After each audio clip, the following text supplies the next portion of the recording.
Lionel Messi's last World Cup dream just got destroyed by Spain, and somewhere out there, an entire army of Cristiano Ronaldo fans just slept better than they have in years. Because let's be honest about something before we even get into the football. For the last several years, every single time Argentina has played a knockout game, there has been a very specific, very loud corner of the internet quietly rooting against Messi, not for the opposing team, not out of genuine football passion, but purely because a Messi trophy is a talking point lost in the Ronaldo debate. Well, on Sunday, they got exactly what they wanted, and I want to break down both sides of this, the football and the fandom, because honestly, they are both worth talking about. Let's start with what actually happened on the pitch, because the numbers here are almost embarrassing for a team defending a World Cup title. Spain finished with 68% possession, 20 total shots to Argentina's 3, and 11 shots on target compared to 0. Yes, 0 for Argentina. Argentina became the first team in World Cup final history to fail to register a single shot across the first 90 minutes of a final.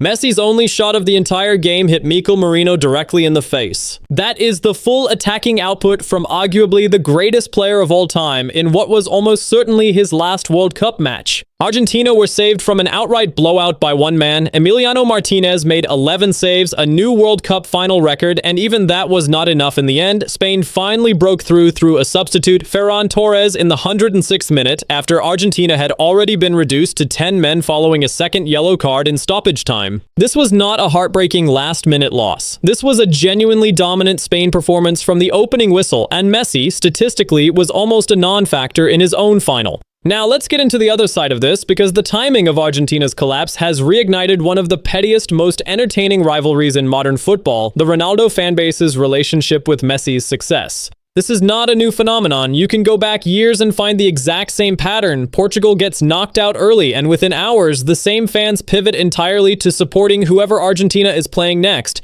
purely to deny Messi another trophy. Streamers with millions of followers have built entire moments around this exact reaction, cheering louder against Messi than they ever cheered for their own team's tournament. It is somewhere between genuine loyalty and pure comedy at this point, and it says a lot about how personal the Messi versus Ronaldo debate has become, that a World Cup final between two other nations turns into a referendum on which players' fans get bragging rights for another year. And look, you can find that either hilarious or genuinely exhausting. Both reactions are fair, but you cannot deny it is going to dominate football conversation for the next few days, regardless of which side you are on. Here's the thing though, and I think this is the part that actually matters more than any fan-base rivalry. This Spain performance was not really about stopping Messi specifically. It was simply Spain being the better team, from the first whistle to the last. Rodri walked away with the golden ball for a reason. This Spain side controlled games from midfield all tournament, kept 7 clean sheets, a new World Cup record, and conceded exactly 1 goal across the entire competition.